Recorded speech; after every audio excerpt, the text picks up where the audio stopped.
Evangelho segundo São Mateus. Naquele tempo, aproximando-se de Jesus, uns escribas e fariseus de Jerusalém, dizendo: Por que transgridem os seus discípulos a tradição dos antigos? Pois não lavam as mãos quando comem pão? Ele, porém, respondendo, disse-lhes: E vós também por que transgredis o mandamento de Deus por causa de vossas tradições? Porque Deus disse: Honra teu pai e tua mãe. O que amaldiçoar seu pai ou sua mãe será punido de morte. Vós, ao contrário, dizeis: Qualquer que disser a seu pai ou a sua mãe, declara oferta sagrada a qualquer coisa que poderia auxiliar, este já não está mais obrigado a honrar seu pai ou sua mãe. E assim, por causa das vossas tradições, tornastes nulo o mandamento de Deus.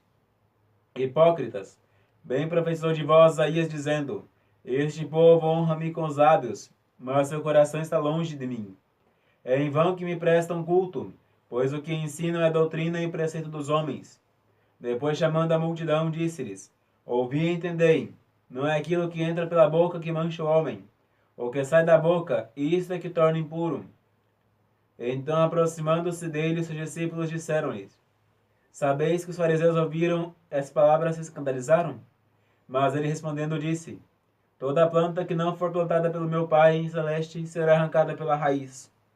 Deixai-os. São um cego guia outro cego. São cegos que guiam cegos. Ora, se um cego guia outro cego, ambos caem no precipício. Pedro, tomando a palavra, disse-lhe: Explicai-nos esta parábola. Jesus respondeu-lhe: Também vós estáis ainda sem inteligência? Não compreendeis que tudo o que entra pela boca passa ao ventre e se lança depois no lugar escuso? Ao contrário, o que sai da boca vem do coração, e é isso que mancha o homem. Porque é do coração que saem os maus pensamentos, os homicídios, os adultérios, as fornicações, os roubos, os falsos testemunhos, as difamações. São estas coisas que mancham o homem. O comer, porém, com as mãos por lavar não mancha o homem. Ave Maria, cheia de graça, o Senhor é convosco. Bendita sois vós entre as mulheres, e bendito é o fruto de vosso ventre, Jesus. Santa Maria, Mãe de Deus, rogai por nós, pecadores, agora e na hora de nossa morte. Amém. Louvado seja nosso Senhor Jesus Cristo. Para sempre seja louvada nossa Mãe Maria Santíssima. Em nome do Padre, do Filho e do Espírito Santo. Amém. Nosso Senhor, neste evangelho, é perguntado pelos fariseus por que os seus discípulos não seguiam a tradição dos antigos.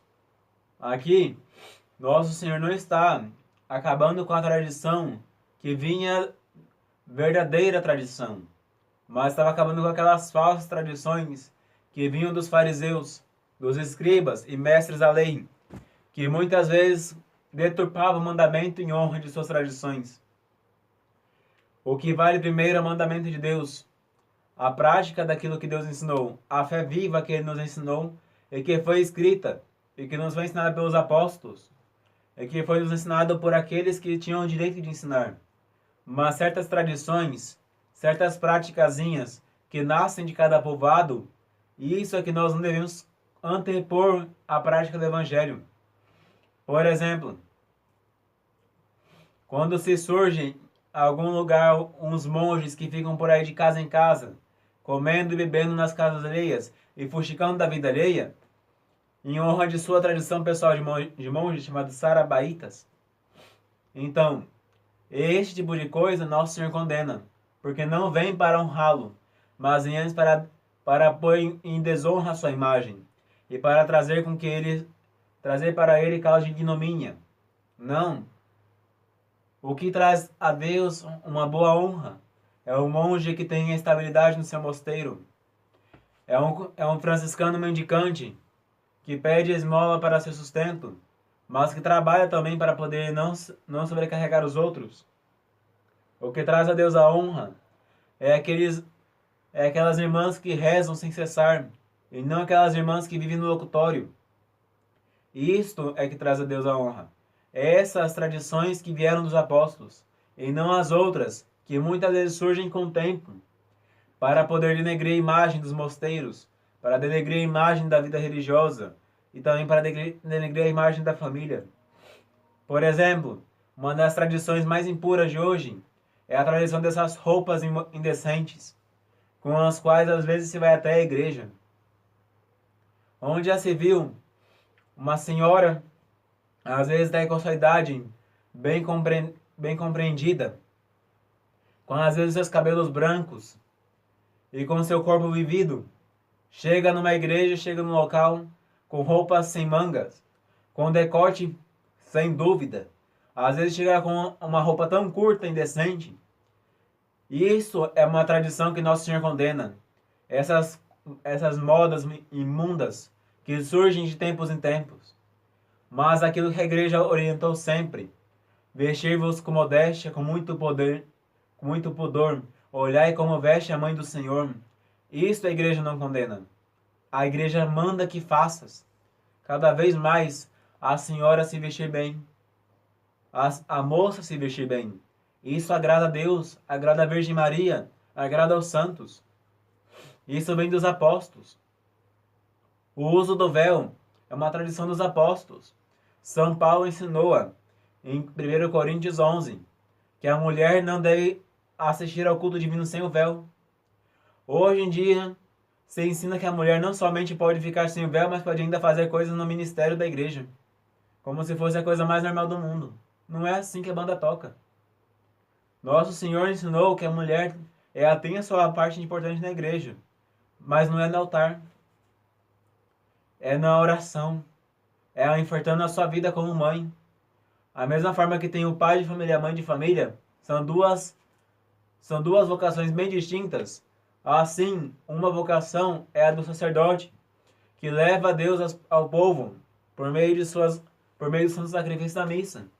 E a outra vocação é da mãe, é da madre superiora, da freira, que vive no mosteiro e oferece a Deus a conceição das almas. Ou seja, a irmã é aquela que concebe as almas a Deus. O padre gera pela palavra de Deus, pelos sermões, pela confissão. A irmã concebe pelas suas orações, pelo ensino, pela prática cristã, pelo cuidado dos doentes. Hoje em dia, as pessoas preferem viver no mundo, mas participar da igreja ao mesmo tempo. Duas coisas contrárias entre si. E se eu pudesse falar de todas as tradições que Nosso Senhor condena, então passaríamos aqui um livro inteiro. Mas não é minha intenção. É ser rápido no sermão.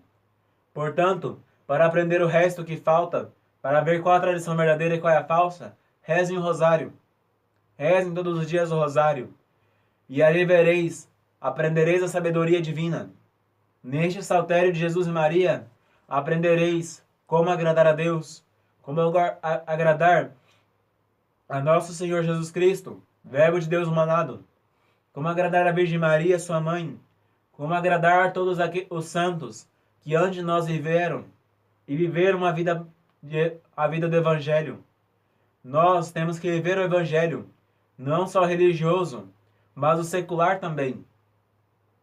Todos temos que viver o Evangelho, porque a prática é a lei que Nosso Senhor nos instituiu. O Evangelho é o novo Pentateuco, melhor do que o primeiro, porque o primeiro trouxe-nos a morte e o Evangelho trouxe-nos a vida. O Evangelho nós aprendemos com o rosário, um rosário bem meditado.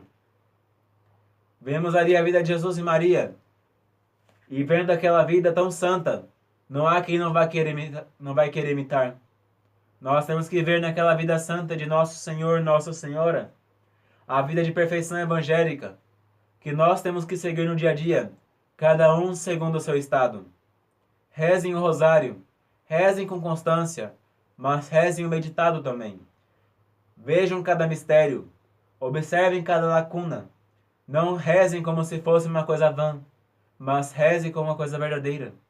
Rezem o rosário, e pelo rosário aprendereis a verdadeira tradição, aquela que agrada a Deus, e não a falsa tradição dos fariseus, que não só desagrada a Deus, como também traz muitos pecados e muita morte. Ave Maria Puríssima, sem pecado concebida. Ave Maria, cheia de graça, o Senhor é convosco. Bendita sois vós entre as mulheres, e bendito é o fruto de vosso ventre, Jesus. Santa Maria, Mãe de Deus, rogai por nós, pecadores, agora e na hora de nossa morte. Amém. Em nome do Padre, do Filho e do Espírito Santo. Amém.